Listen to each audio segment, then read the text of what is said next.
চাকরির পরীক্ষার জন্য খুবই গুরুত্বপূর্ণ একটা প্রশ্ন সমাধান করব। প্রশ্নটা হলো, একটি সংখ্যা থেকে সংখ্যাটির 40% বিয়োগ করলে 30 থাকে, সংখ্যাটি কত?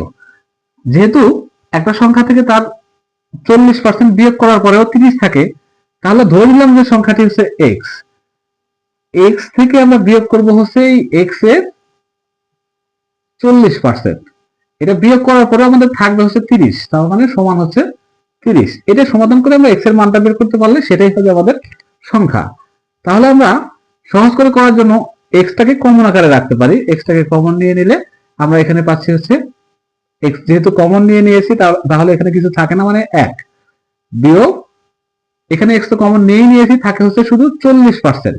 তো 40%টাকে আমরা যদি ভাঙিয়ে দেই তাহলে হয় হচ্ছে 40/100 সমান হচ্ছে 30।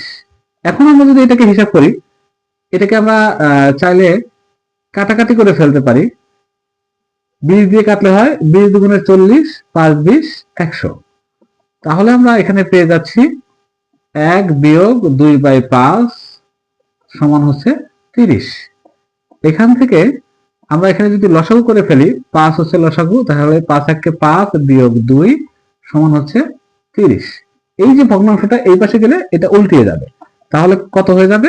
x সমান হয়ে যাবে, এই 5টা যাবে উপরে, 30 লিখলাম, এখানে গুণ দিলাম, 5 যাবে উপরে এবং এখানে বিয়োগ করলে পাচ্ছি হচ্ছে 3, 3 যাবে হচ্ছে নিচে। তাহলে আমরা সহজে কেটে দিতে পারি, 3 10 30।